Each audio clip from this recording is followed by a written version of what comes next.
Vento é o movimento do ar perto da superfície da Terra.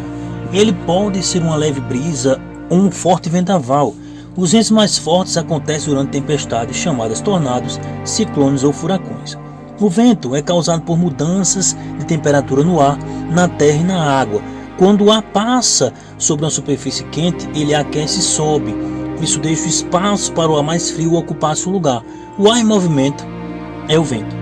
Os ventos são nomeados de acordo com a direção de onde vêm, não para onde sopram. Por exemplo, ventos que sopram de oeste para leste são chamados de ventos de oeste. Os ventos afetam muito o clima. Eles trazem frio para regiões quentes. Eles também trazem chuva, neve e até poeira e areia. No sul da Ásia, por exemplo, ventos conhecidos como monções provocam muitas chuvas durante o verão. Isso acontece porque o ar fresco e úmido se move do oceano para a terra quente. Os grandes movimentos de ar ao redor da Terra são chamados de ventos planetários. Entre os ventos planetários mais conhecidos são os alícios. São dois grandes cinturões de ventos, cada lado da linha do Equador. Eles sempre sopram de leste para oeste. Há muito tempo os seres humanos aproveitam a força dos ventos.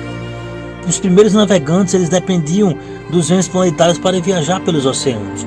Povos primitivos construíam moinhos de vento, ou seja, máquinas que usam o vento para mover pedras ou moer grãos. Atualmente os moinhos de vento são utilizados para movimentar as turbinas que geram energia elétrica.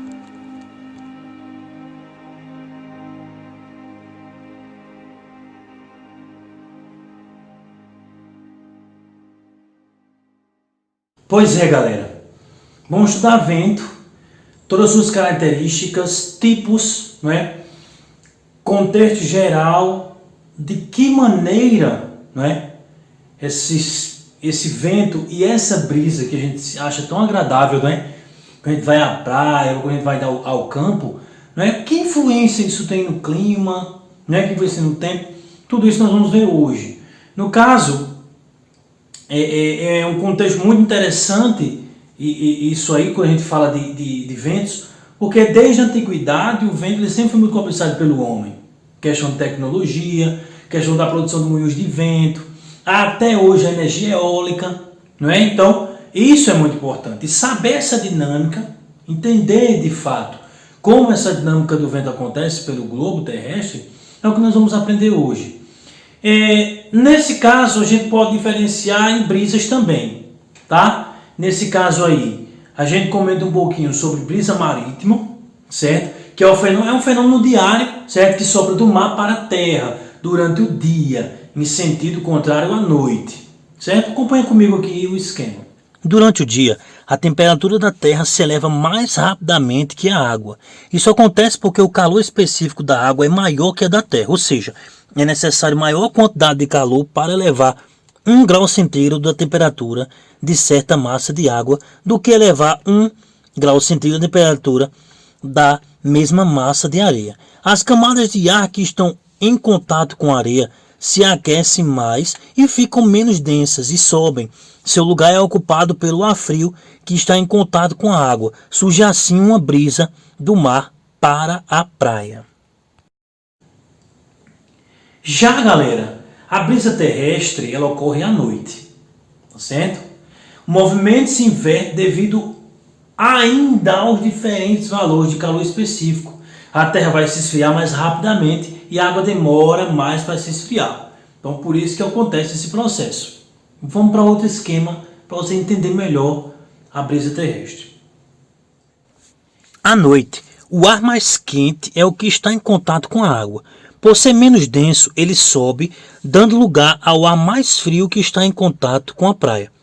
Produz-se assim, então, a brisa da terra para o mar. Já entendendo, né, galera, esse contexto, não é, dessas brisas, desses tipos de vento e tudo mais, existem equipamentos, certo, que são extremamente importantes para que haja um bom funcionamento, para que haja uma boa detecção de ventos, de tempestades, de velocidade de vento. A gente conversou bastante também em aulas anteriores, né, sobre essa questão meteorológica, a importância de aviões, navios, né, poderem mapear, poder identificar, né, trazer isso à mostra de conforme como está o tempo daquele momento.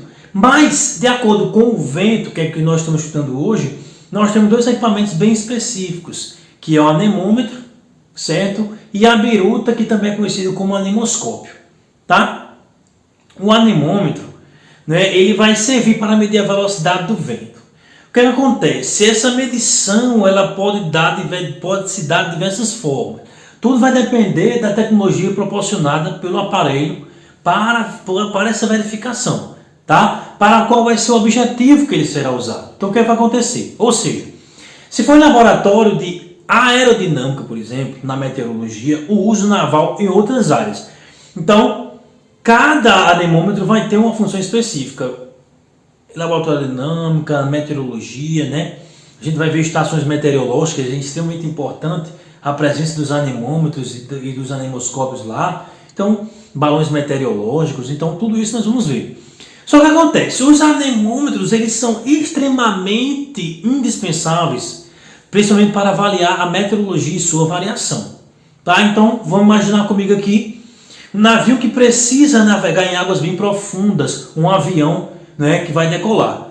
Olhar o céu e saber apenas a temperatura atual, né, seria uma ação um tanto inconsequente, não é? Porque a gente sabe que é variável, a questão do tempo ele é muito variável. Então, diante de uma possível mudança, é interessante que realmente existam esses aparelhos, tá certo?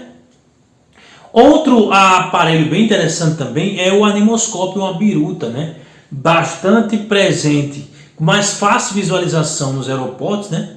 Se bem que os anemômetros também estão em aeroportos, mas a biruta ela é mais característica, ela fica lá na pista de pouso ou de decolagem, para fácil visualização, né? Então eles são desenvolvidos para fornecer a direção visual do vento, certo?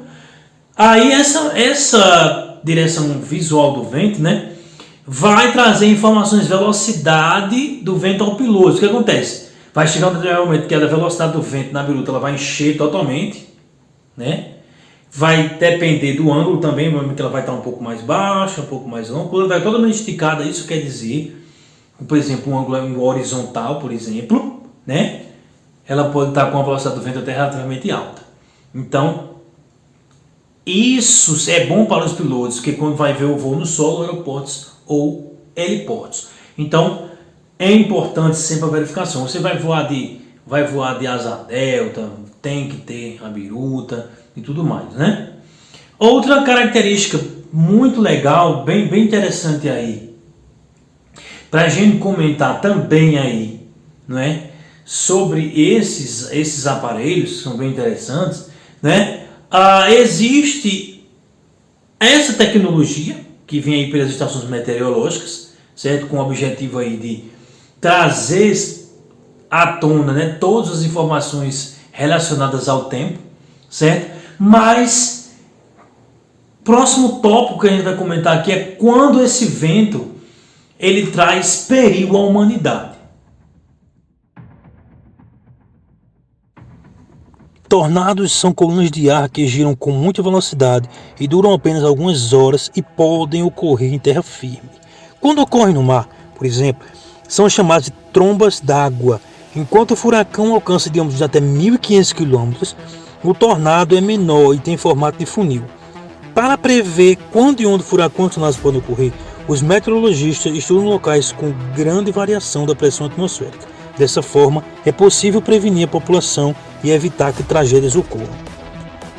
Ciclones tropicais, chamados furacões, em algumas regiões e tufões, em outras são grandes tempestades com ventos que podem atingir velocidade superior a 200 km por hora. Esse fenômeno pode causar grande destruição, sobretudo em áreas muito habitadas. Furacões começam sobre as águas quentes com temperaturas acima de 27 graus dos oceanos tropicais. Conforme o ar úmido sobe as águas quentes de grandes áreas, é aquecido, ele fica menos denso e sobe, formando uma camada de baixa pressão atmosférica. O ar frio de camadas superiores, por sua vez, se desloca e passa a ocupar as regiões de baixa pressão. Nessas áreas, nuvens com elevadas umidades se juntam E se houver uma mudança na velocidade dos ventos entre a base e o topo das nuvens, elas ganham rotação.